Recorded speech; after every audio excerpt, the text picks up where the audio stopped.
Hi. Ang pag-usapan natin ngayon, kailan ba o paano ba naliligtas ang isang tao? Sa panahon natin, sabihin natin ang mga sinasabing Christian churches, okay? Christian churches, number one, ang RCC, Roman Catholic Church, ang Iglesia ni Cristo, ni Felix Manalo, at andyan din MCGI, no?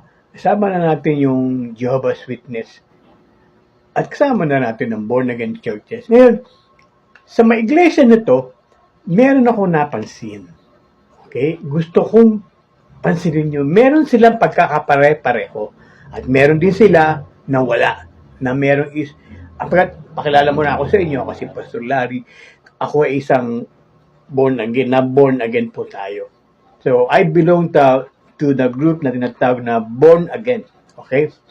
Ngayon, paano mo malalaman o paano maligtas ba isang tao?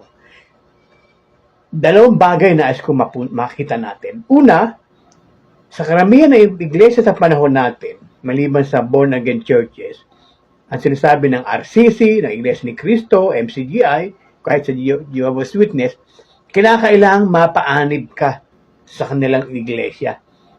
Pag hindi ka nakaanib sa kanilang iglesia, hindi ka maliligtas. Meron silang doktrina na there is no salvation outside their church. Sa Catholic, sa Roman Catholic, sa Catechism 846, kung di ako nagkakamali, nandun yung aral na outside the Catholic Church, there is no salvation. Kung alam mo na ang Roman Catholic is the church, sabi nila, was founded by our Lord Jesus Christ. Pag alam mo na yun at hindi ka pumasok, tumanggi ka, ay ikaw daw hindi maliligtas. So, outside the church, hindi ka daw maliligtas. So, pinangahawakan nila yung Matthew 16:18 na sinabi ko, Pedro, sa iglesia, sa batong ito, itatayo ang aking iglesia. So, may successor sila. So, ang kaligtasan sa kanila ay dapat mapaanib ka sa Roman Catholic Church. Okay? Sa iglesia ni Cristo, ganun din ang sinasabi. Si Cristo ay nagtayo ng iglesia, tumalikod daw yung Roman Catholic Church noong araw, at nagtayo daw sa panahon natin ang Diyos, ang tinawag dito iglesia ni Cristo. At dito daw tinatawag ang mga tao para magligtas. Kailangang umanib ka sa iglesia ni Cristo, sapagkat si Cristo nagtayo, kaya iglesia ni Cristo daw ang pangalan. So, sabi niya, pumasok sa aking kawan, maliligtas. Romans 10, ang ginagamit nila. Pero nakalimutan nila na sabi ni Cristo, akong pintuan, ang pumasok sa akin, maliligtas. So, kay Cristo papasok, hindi dun sa kawan. Mali yun. Sa John 10:1, sabi ni Cristo, ang di pumasok sa pintuan ay tulisan at magnanakaw. So, ganun din sa iglesia, sa MCGI, Members of Church of God International. Church of God naman na kanilang ginamit. Dahil yun, just daw ang nagtayo, Diyos ang may-ari, kaya Church of God. So, doon ka daw aanib, kasi Church of God. Paano pag-anib sa kanila? Sa dating daan, doktrina, para mapaanib. Sa Iglesia ni Cristo, doktrina rin, tapos bautismo, makaanib. Sa Roman Catholic, bautismo, para makaanib. So, lahat sila, may aral, bautismo, pag-anib. So, born-again churches, paano ba? Alam nyo, itong born-again Christian churches, madami nga, no? Marami. Pero 100 naming kaligtasan. Si Jesus, ang Ebanghelyo. Alam niyo ba, ang born-again Christian churches lang na nangangaral ng tunay na dalisay na Ebanghelyo. Ang Ebanghelyo ang the death, burial, and resurrection of our Lord Jesus Christ. Ang kamatayon at libing at pagkabuhay na muli ng ating Panginoong Jesus. Alam niyo ba, ang sinabi na Biblia, para ka makaanib sa kawan ay sa pamagitan ng Ebanghelyo, hindi ng doktrina. Ebanghelyo, Efeso 3:6. Ang mga hentil ay kaanib sa kawan sa pamagitan ng mabuting balita. Ano yung mabuting balita? Binanggit ko na ang katubusan ginawa ni Kristo. Kaya sabi ni Kristo, repent and preach the gospel. Repent and believe the gospel. The kingdom is at hand. Repent and believe the gospel. Para maligtas, para maging partaker ka ni Christ. Alam mo, kay Kristo ka anib eh. Ephesians 1:12-13, sabi ni Pablo, kayo naligtas, kayo naging partaker of Christ, kayo naging kay Kristo.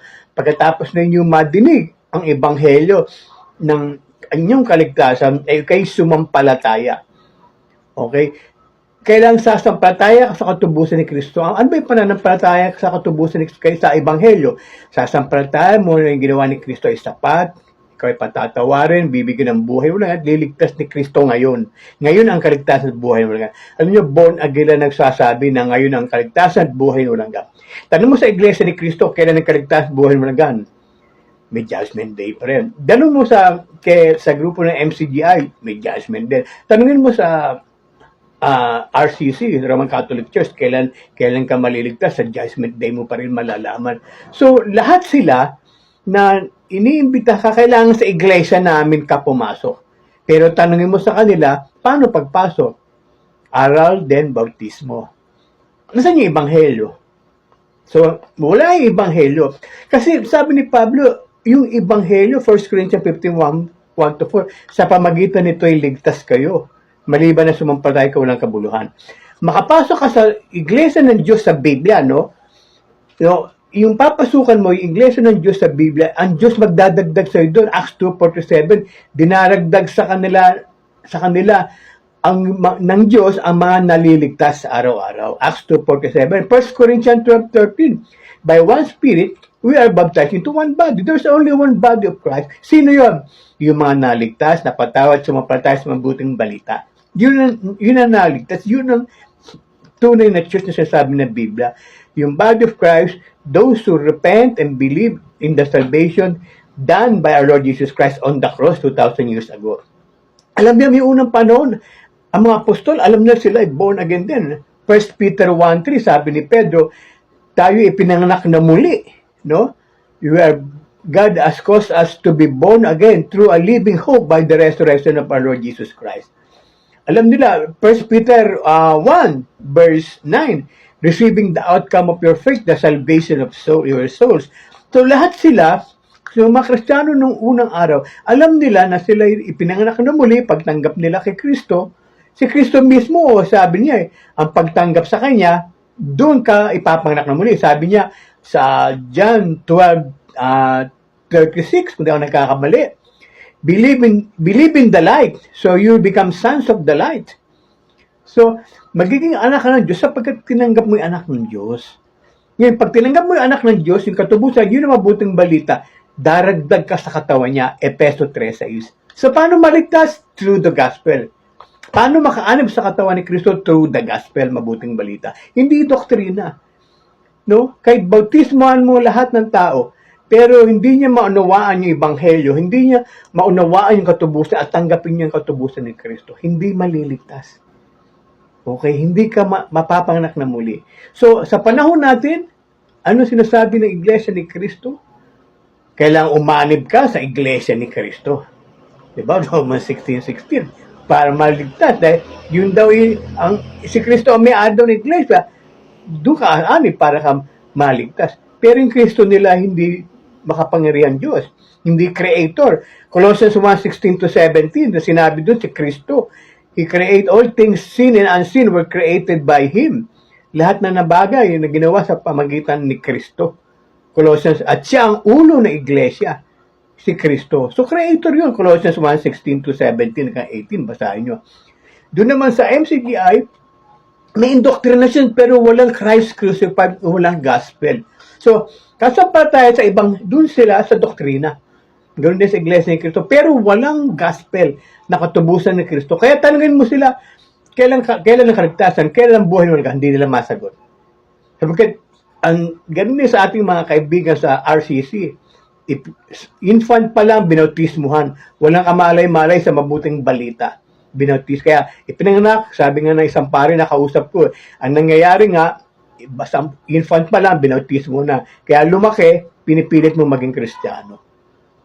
Yun ang problema. Dapat magsimula ka sa tama. Maligtas, makaanos sa katawan through the gospel. So sa panahon natin, paano maliligtas?